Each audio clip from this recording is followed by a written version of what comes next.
এই কর্মযোগ তৃতীয় অধ্যায়ের 12 নম্বর শ্লোক। ইষ্টান ভোগান হি বো দেবা দাসন্তে যজ্ঞ ভাবিতা ত্রহিদান প্রদায় ভব্য যো ভুক্তেস্তেন এ বসা। অনুবাদে বলছেন, যজ্ঞের ফলে সমস্ত সন্তুষ্ট হয়ে দেবতারা তোমাদের বঞ্চিত ভোগ্যবস্তু প্রদান করবেন, কিন্তু দেবতাদের প্রদত্ত বস্তু তাদের নিবেদন না করে যে ভোগ করে সে নিশ্চয়ই চোর।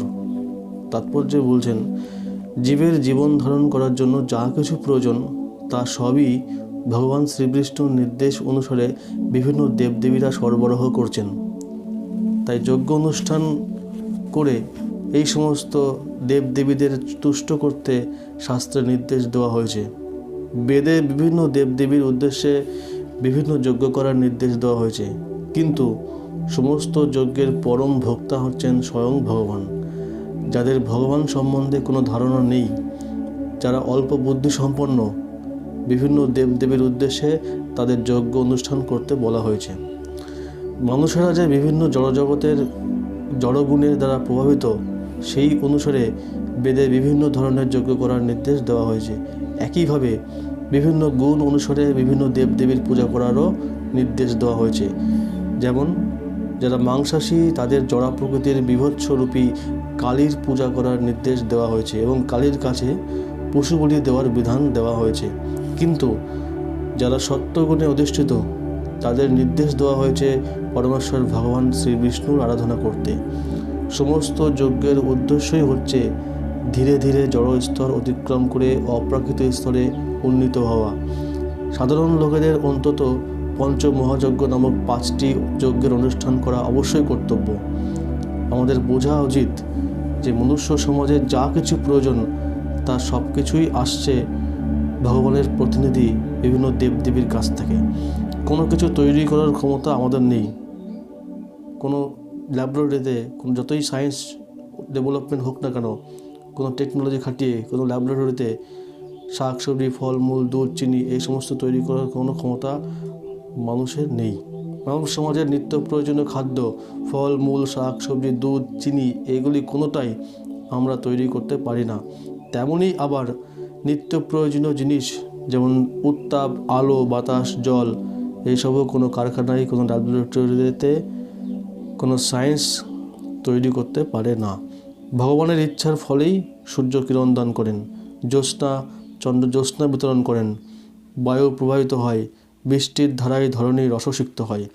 এগুলি ছাড়া কেউই বাঁচতে পারে না। এভাবেই আমরা দেখতে পাই আমাদের জীবন ধারণ করার জন্য যা কিছু প্রয়োজন তা সবই ভগবান আমাদের দিচ্ছেন। এমনকি কলকারখানায় আমরা যে সমস্ত জিনিস বানাচ্ছি সেটাও তৈরি হচ্ছে ভগবানের দেওয়া বিভিন্ন ধাতু, গন্ধক, পারদ, ম্যাঙ্গানিজ এই সমস্ত আদি প্রয়োজনীয় উপাদানগুলি দিয়েই, যেগুলি এই ভূগর্ভস্থ থেকেই পাচ্ছি। প্রকৃতি আমাদেরকে প্রদান করছেন। আমাদের অগোচরে ভগবান আমাদের সমস্ত প্রয়োজনীয় চাহিদাগুলি মিটিয়ে দিয়েছেন, যাতে আমরা আত্ম উপলব্ধির জন্য সচ্ছল জীবনযাপন করে জীবনের পরম লক্ষ্যে পরিচালিত হতে পারি। অর্থাৎ যাকে বলা হয় জড়জাগতিক জীবন সংগ্রাম থেকে চিরতরে মুক্তি। ভগবান এই সমস্ত সুখ সুবিধাগুলি আমাদের দিচ্ছেন, যাতে আমরা ঠান্ডা মাথায় শুদ্ধ চিত্তে, মুক্ত চিত্তে উপলব্ধি করতে পারি, আত্ম উপলব্ধি করতে পারি। হু অ্যাম আই, আমি কে, আমার পরম লক্ষ্য কী। জীবনের এই উদ্দেশ্য সাধিত হয় যজ্ঞ অনুষ্ঠান করার মাধ্যমে। যদি আমরা জীবনের উদ্দেশ্য ভুলে গিয়ে ভগবানের দেওয়া সম্পদগুলি কেবল ইন্দ্রিয় সুখ ভোগের জন্যই ব্যবহার করি এবং তার বিনিময়ে ভগবানকে এবং তার প্রতিনিধিদের কিছুই না দিই, তবে তা চুরি করার শামিল। অর্থাৎ আমরা যে সমস্ত সুখ ভোগ করার জিনিস বা দ্রব্য পাচ্ছি সেগুলি ভগবান স্বয়ং নিজেই দিচ্ছেন আমাদেরকে, এবং দিচ্ছেন যাতে আমরা আত্ম উপলব্ধি করতে পারি, আমাদের পরম জীবনের লক্ষ্য অনুধাবন করতে পারি। কিন্তু তা না করে শুধুমাত্র ইন্দ্রিয় ভোগ করার জন্য সমস্ত দ্রব্যগুলি আমরা শুধু ভোগ করি, তাহলে একটা চুরি করার সমান। এবং তা যদি আমরা করি, সেই চুরি যদি আমরা করি, তাহলে প্রকৃতির আইন অনুসারে আমাদের শাস্তি ভোগ করতেই হয়। যে সমাজ চোরের সমাজ, তা কখনোই সুখী হতে পারে না।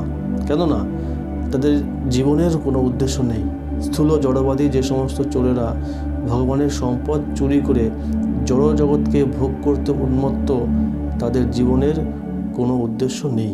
তাদের একমাত্র বাসনা হচ্ছে জড় ইন্দ্রিয় সুখ ভোগ করা। যজ্ঞ করে কীভাবে ভগবানকে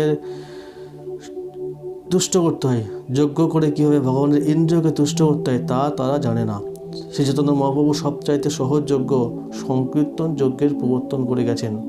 এই যজ্ঞ যে কেউ অনুষ্ঠান করতে পারে এবং তার ফলে কৃষ্ণ ভাবনার অমৃত পান করতে পারে। অর্থাৎ ভগবান আমাদেরকে যে সমস্ত আমরা যা কিছু পাচ্ছি, এই যা কিছু খাওয়ার জিনিস হোক, যা কিছু সুগন্ধি হোক, যা কিছু যে প্রত্যেকটা জিনিসই কিন্তু প্রকৃতি অটোমেটিক আমাদের দিচ্ছেন, আমাদেরকে কিছু করা লাগছে না। আমরা কোনো ল্যাবরেটরিতে গিয়ে টেকনোলজি খাটিয়ে সায়েন্স দিয়ে তৈরি করতে পারছি না। অক্সিজেন দিচ্ছি কোথায়, কোথাও তৈরি হচ্ছে না। তো প্রকৃতি আমাদেরকে আপনা আপনিই দিচ্ছেন। কেন দিচ্ছেন? প্রকৃতি এত সাহায্য কেন করছেন? যাতে আমরা সমস্ত চাহিদাগুলি মিটিয়ে যাতে আত্ম উপলব্ধির পথে অনুধাবন করতে পারি। কিন্তু সেটা না করে সবাই কী করছে? শুধুমাত্র ইন্দ্রিয় তৃপ্তির জন্যই সমস্ত কিছু ভোগ করছে। এটা করলে প্রকৃতির দণ্ড ভোগ করতেই হয়।